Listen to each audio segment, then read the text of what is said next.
College का पहला साल था।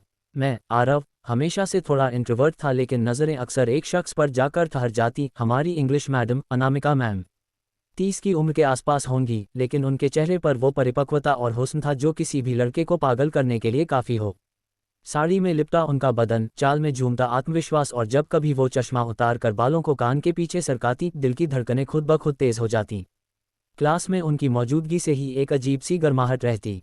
वो जब बोर्ड पर लिखती तब उनकी साड़ी का पल्लू हल्के से खिसक जाता, और कई बार मैं चाहकर भी नज़रें हटाने में नाकाम रहता।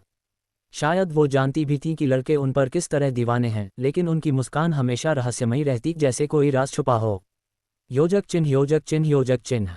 एक दिन क्लास के बाद उन्होंने कहा, आरव, तुम ज़रा रुको, तुम्हारे असाइनमेंट्स में इम्प्रूवमेंट चाहिए। दिल ज़ोर से धड़कने लगा। मैं अकेला ही क्लास में रह गया। वो धीरे धीरे मेरी कॉपी पलट रही थी, लेकिन उनकी खुशबू इतनी करीब से आ रही थी कि पढ़ाई से ज़्यादा ध्यान उसी पर था। उन्होंने बिना नज़र उठाए कहा, तुम्हें मेहनत करनी होगी, समझ रहे हो?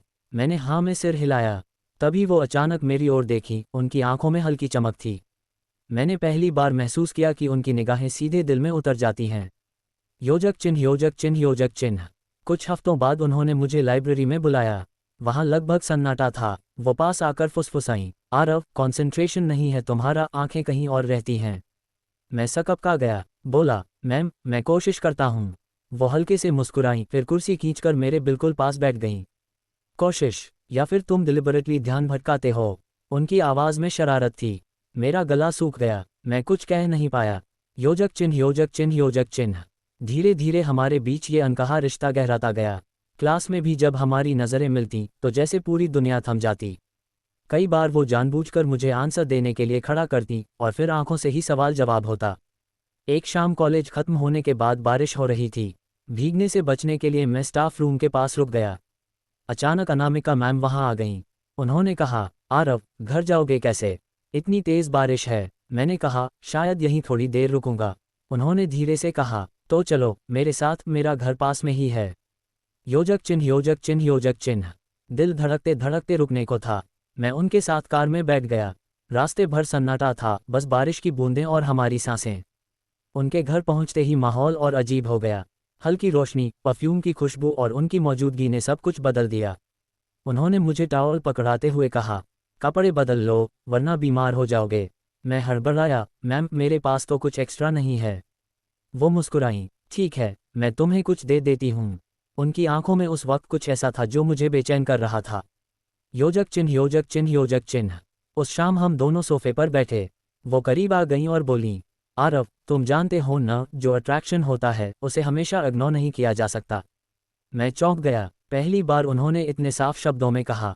मैंने हिम्मत जुटाकर कहा, मैम, मैं भी आपके बारे में। मेरी बात अधूरी रह गई क्योंकि उन्होंने मेरा हाथ पकड़ लिया। उनकी उंगलियां नर्म और गर्म थीं। मेरा पूरा शरीर सिहर गया। फिर उन्होंने धीरे से कहा, कभी कभी पढ़ाई से ज़्यादा ज़रूरी केमिस्ट्री होती है। उस पल हमारे बीच जो चुप्पी थी उसमें हजारों ख्वाहिशें छुपी थीं। योजक चिन्ह, योजक चिन्ह, योजक चिन्ह। उस रात हम दोनों इतने करीब आ गए जितना कभी सोचा भी नहीं था। उनकी सांसें मेरे चेहरे को छू रही थीं और मेरी धड़कनें बेकाबू थीं। उन्होंने मुझे रोकना चाहा, फिर खुद ही और करीब आ गईं। वो पल, वो एहसास, जैसे पूरी दुनिया गायब हो गई थी। योजक चिन्ह, योजक चिन्ह, योजक चिन्ह। उसके बाद से हमारा रिश्ता बदल गया। अब वो सिर्फ मैम नहीं रही, वो मेरी चाहत, मेरा राज, मेरी कमजोरी सब कुछ बन चुकी थी। क्लास में सबके सामने वो नॉर्मल रहती, लेकिन जब भी हमारी नज़रें टकराती तो मुझे वही रात याद आ जाती। हमारी मुलाकातें सीक्रेट रहीं, कभी लाइब्रेरी के कॉर्नर में, कभी उनके घर की बालकनी में। हर बार इंटेंसिटी और बढ़ती। उनकी हंसी, उनकी आहें, उनका स्पर्श, सब कुछ एडिक्टिव हो गया।